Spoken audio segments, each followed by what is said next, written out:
All right, let's dive deep into our own genetic code, because we're about to unpack a mystery that scientists have been scratching their heads about for decades. What if the real instruction manual for building a human was hidden in the parts we've always just tossed aside? You heard that right. For years, the prevailing wisdom was that something like 98% of our DNA was just evolutionary leftovers, useless junk we were just carrying around. But a really groundbreaking study using some pretty sophisticated artificial intelligence is suggesting this junk isn't junk at all. Actually, it might just be the master key to the entire architecture of our genome.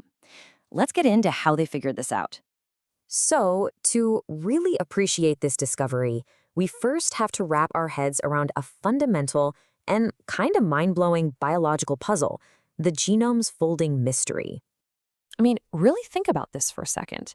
In every single one of your cells, you have about 6 feet of DNA, and all of that has to get packed into the nucleus, a space so tiny it's almost impossible to imagine.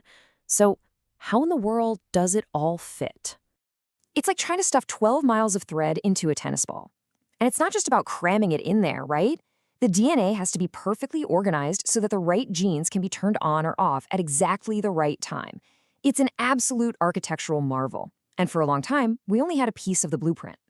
Scientists knew about this one key player called CTCF. It's a protein that acts kind of like a paperclip, creating these important loops and boundaries in the DNA that keep everything tidy. But CTCF couldn't explain the whole picture. And that's where our other suspect comes into play. These vast, mysterious stretches of DNA called repetitive elements. The very stuff that was long dismissed as junk. So how do you even begin to test the function of millions of different DNA sequences all at once? You just can't do it in a lab. It's impossible. So these scientists got creative and built a digital one.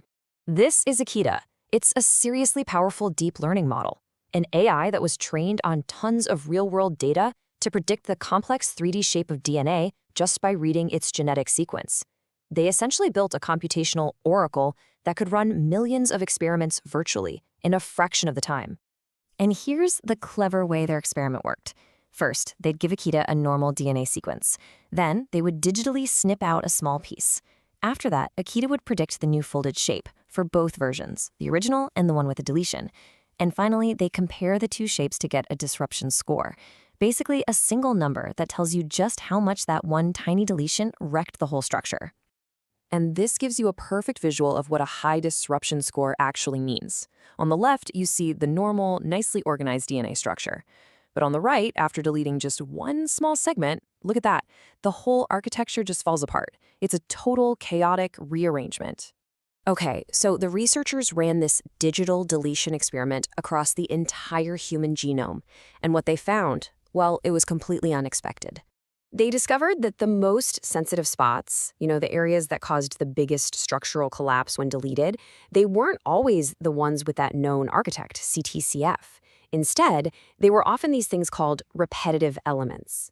These are just sequences that repeat themselves, sometimes thousands of times, and they make up more than half of our DNA. For decades, they were just considered genetic fossils or parasites.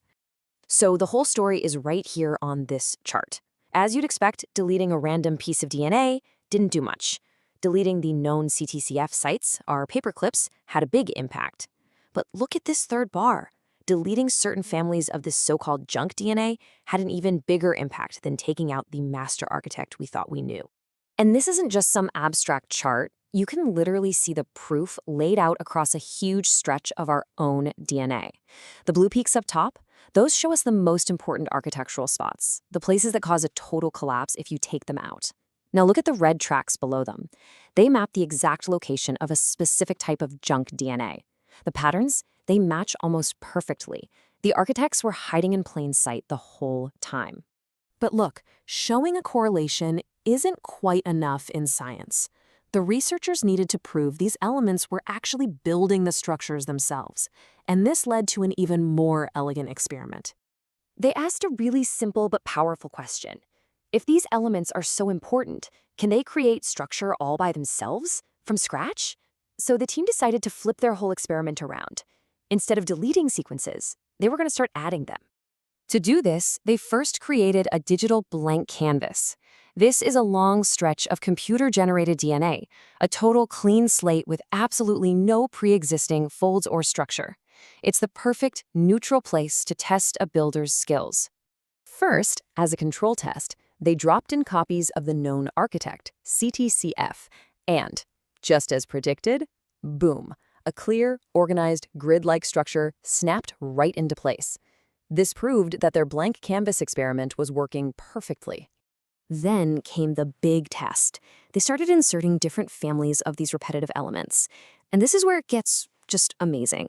Different elements created completely different and distinct shapes. Some made sharp boundaries, a lot like CTCF. Others made this unique cross pattern. Still others created stripes. It was like discovering that different words have completely different grammatical jobs in a language. The implication here is just profound. These repetitive elements aren't just random bits of junk. They are a functional language, a kind of genetic grammar that contains very specific instructions for folding and organizing our DNA into the complex shapes needed for life to work. So what is the ultimate takeaway from all of this? Well, it's simple, and it's huge. The junk in our DNA isn't junk. It's a vast hidden layer of architectural instructions that we are only just now beginning to learn how to read. And that leaves us with a fascinating final thought. We've just reclassified over half of the human genome from useless garbage to functional architect. It really makes you wonder, what other incredible secrets about who we are have been hiding there, in plain sight, all along?